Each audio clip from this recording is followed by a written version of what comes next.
Good morning student, class 12 कोई lesson chapter number 5। आज हम देखेंगे अंग्रेजों का मैसूर पर आक्रमण। पहले मराठा संघर्ष पढ़ लिया था। अब देखो हैदर अली से स्टार्ट हुआ मैसूर दक्षिण भारत में।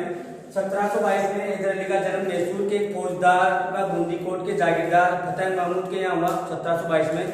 पिता की मृत्यु के बाद बड़ा होने पर अपनी योग्यता से डिंडीगल का फौजदार बना। मैसूर का राजा कर्सन राज नाममात्र का शासक था। संपूर्ण शक्ति मां के मंत्री देवराज व नंदराज के हाथों में थी। 1761 में हैदर अली मैसूर के नंदराज से सत्ता छीन स्वयं सर्वेसर्वा बन गया। अंग्रेजों की उसकी बढ़ती हुई शक्ति खटकने लगी।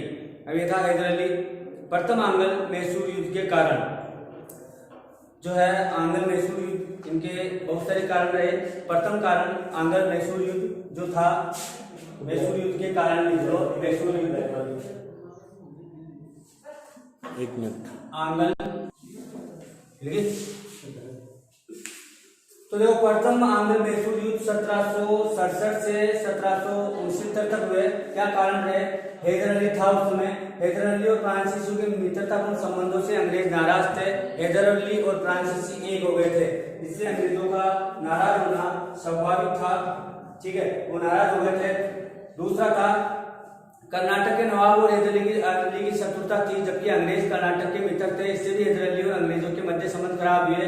तीसरा मालाबार जो अंग्रेजों का मित्र था, हैदर अली द्वारा उसके भूभाग पर अधिकार करने से अंग्रेज नाराज हो गए। इसलिए प्रथम आंग्ल मैसूर युद्ध हुआ। अंग्रेजों ने मराठा और निजाम के साथ मिलकर हैदर अली के विरुद्ध एक त्रिकूट संगठन बना लिया। हैदर अली अपनी शक्ति को जानता था, उसने कूटनीति से काम लिया। मराठों को 35 लाख रुपए देकर युद्ध में तटस्थ रहने की बात स्वीकार करा ली। अंग्रेजों ने 3 त्रिकूट बनाया। त्रिकूट में कौन कौन थे? अंग्रेज, मराठा और निजाम। ठीक है, ये 3 जने थे। तो इसने क्या कर दिया, 35 लाख रुपए देकर मराठा को मना लिया। इसको 35 लाख रुपए दे दिए हैदर अली ने, तो ये मान गए। ठीक है, इसके बाद में निजाम को प्रादेशिक लोभ दे दिया। इसको प्रादेशिक यानी प्रदेश देने का लोभ दे दिया, प्रादेशिक लोभ यानी इनको भी इसने मना लिया। ठीक है, 1767 में हैदर अली और निजाम की संयुक्त सेना ने कर्नाटक पर आक्रमण कर दिया, लेकिन वे अंग्रेजों से पराजित हुए। निजाम ने अंग्रेजों से संधि कर ली। मंगलोर को हैदर अली ने अंग्रेजों को पराजित कर अपने अधिकार में कर दिया। 1769 में हैदर अली ने मद्रास पर आक्रमण कर उसे घेर लिया। लाचार अंग्रेजों ने उसके साथ 4 अप्रैल 1769 को मद्रास की संधि कर ली। इस संधि के अनुसार दोनों ने एक दूसरे जीते प्रदेश लौटा दिए। बाएं आक्रमण के समय एक दूसरे को सहयोग देने का वचन दिया। तो इस प्रकार प्रथम युद्ध में हैदर अली की जो है प्रत्यक्ष रूप से इसकी विजय हुई थी। उसके बाद में द्वितीय आंग्ल मैसूर युद्ध हुआ था। द्वितीय आंग्ल मैसूर युद्ध द्वितीय हुए थे 1780 से 1784 के बीच। 1780 से 1784 ईस्वी के बीच। ठीक है, इसमें क्या कारण रहे? अंग्रेज प्रथम युद्ध के हार व अपमान का बदला लेने के लिए आतुर थे। मद्रास की संधि की पालना की दृष्टि से अंग्रेज निष्ठावान नहीं थे। जब मराठों ने मैसूर पर आक्रमण किया तो हैदर अली को सैनिक सहयोग नहीं मिला, इससे हैदर अली नाराज था। और तीसरा, गुंटूर पर अंग्रेजी अधिकार से हैदर अली नाराज हो गया। इस बार हैदर अली ने अंग्रेजों के विरुद्ध त्रिकूट बना लिया, जिसमें वे स्वयं, निजाम और मराठा शामिल थे। हैदर अली ने जुलाई 1780 में कर्नाटक पर आक्रमण कर अकाल घेर दिया। नवाब पराजित हुआ, अंग्रेजों की शरण में मद्रास चला गया। 1780 है। नवाब पराजित होकर मद्रास चला गया। हैदर अली को सफलता मिल रही थी कि दुर्भाग्य से 1782 में उसकी मृत्यु हो गई। ये दुर्भाग्य रहा था हैदर अली का। 1782 में हैदर अली की मृत्यु हो गई। 1782 ईस्वी हैदर अली की मृत्यु।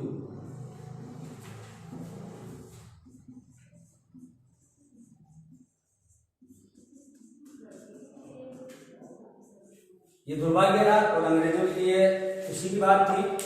ठीक है, हैदर अली के पुत्र टीपू सुल्तान ने युद्ध जारी रखा। इनसे परेशान दोनों ने 11 मार्च 1784 को मंगलोर की संधि कर ली, जिसके अनुसार दोनों ने एक दूसरे से विजित क्षेत्र में बंदियों को रिहा कर दिया तथा अंग्रेजों ने मैसूर में हस्तक्षेप न करने का वचन दिया। इस प्रकार द्वितीय जो आंगल मैसूर युद्ध था वो भी जैसे तैसे खत्म हुआ। ये इसकी सबसे बड़ी घटना रही 1782 में हैदर अली की मृत्यु हो गई और उसका पूरा का पूरा जो कारवा था वो टीपू सुल्तान ने संभाल लिया। अब पूरी जो मैसूर की कमान थी वो टीपू सुल्तान के हाथ में थी। अब तृतीय जो आंगल मैसूर युद्ध होता है उसका केंद्र बिंदु टीपू सुल्तान था। ठीक है, अब आगे देखते हैं तृतीय आंगल मैसूर युद्ध। तृतीय आंगल मैसूर युद्ध जो हुआ 1790 से 92 में। तृतीय आंगल मैसूर युद्ध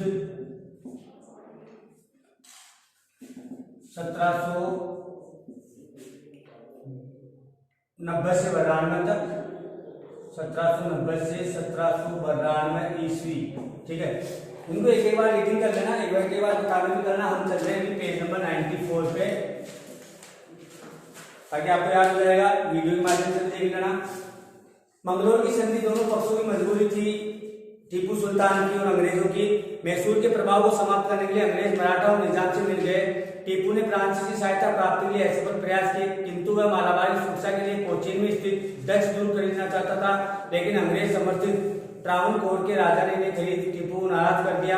यही तृतीय आंगल मैसूर युद्ध का तत्कालीन कारण था। कॉर्नवालिस ने विशाल सेना लेकर मैसूर पर आक्रमण कर दिया। टीपू अधिक समय तक संघर्ष नहीं कर सका और 1792 में श्री रंगपट्टनम की संधि कर दी। इसके अनुसार टीपू का आधा राज्य उससे छीन कर अंग्रेज उसके समर्थकों को मिल गया।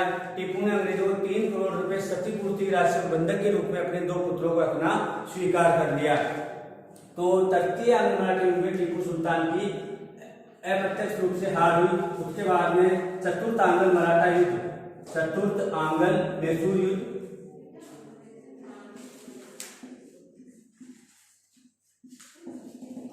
ये हुआ था 1799 निर्णायक,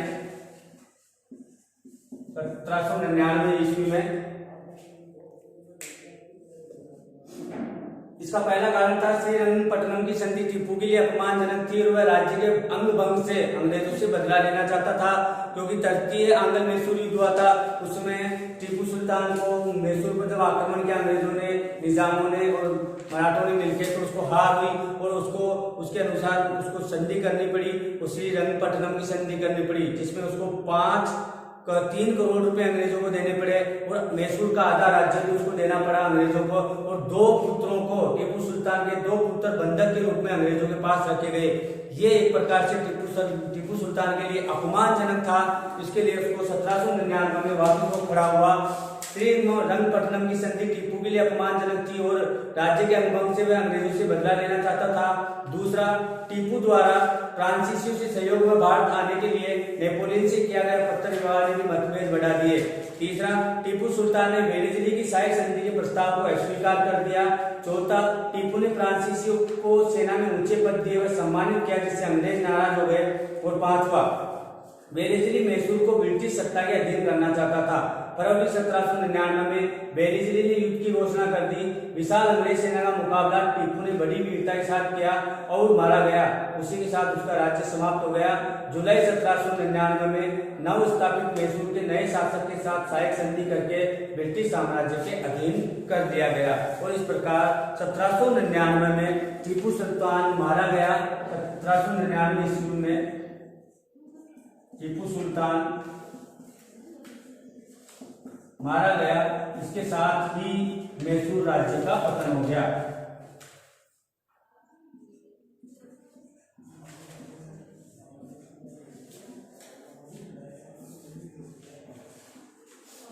मैसूर राज्य का पतन हो गया। तो ये थी अंग्रेजों के द्वारा अंग्रेज मैसूर जो 4 आक्रमण हुए। द्वितीय प्रथम आंगल मैसूर युद्ध, ठीक है, जो कि 1767 से चालू हुआ हैदर अली से।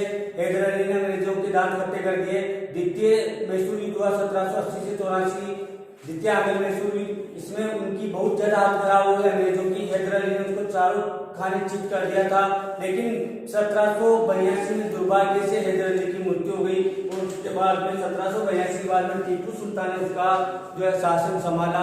लेकिन वो हैदर अली जितना कूटनीतिक के चतुर एवं महान शासन निर्माता और वीर योद्धा नहीं था। इसके कारण वो मैसूर राज्य को नहीं संभाल पाया और अंग्रेजों ने कूटनीति के बल पे निजाम को व मराठों को अपने साथ मिलाकर तृतीय आंग्ल मैसूर युद्ध में मैसूर को धूल चटा दी और मैसूर का साम्राज्य पूरी तरह से विखंडित कर दिया। और लॉर्ड वेलेस्ली की सहायक संधि के अनुसार मैसूर का नया शासक बना दिया गया और सहायक संधि के अनुसार मैसूर को अंग्रेज राज्य के अधीन यानी ब्रिटिश साम्राज्य के अधीन मैसूर को मिला लिया गया।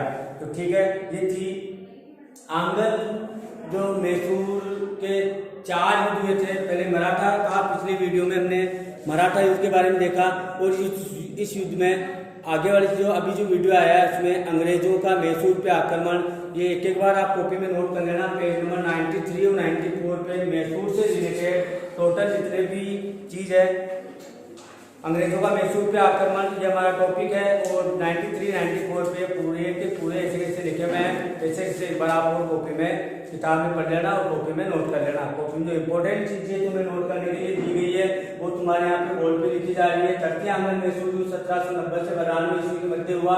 जो चतुर्थ आंग्ल मैसूर युद्ध निर्णायक युद्ध साबित हुआ 1799 मैसूर के लिए और उसके बाद में टीपू सुल्तान का पतन हो गया।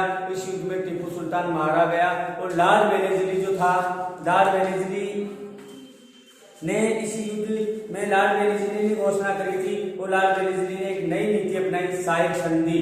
और सहायक संधि के माध्यम से किस प्रकार उसने बाकी हमारे भारत के राज्यों को भी किस प्रकार उसने हर पे और सहायक संधि की क्या क्या प्रमुख शर्तें थी, क्या क्या प्रमुख बातें थी, ये हम देखेंगे नेक्स्ट वीडियो में। वीडियो जरूर देखिएगा, पढ़िएगा जरूर पॉज करके, ठीक है। और समझ में नहीं आया तो व्हाट्सएप से पूछिएगा।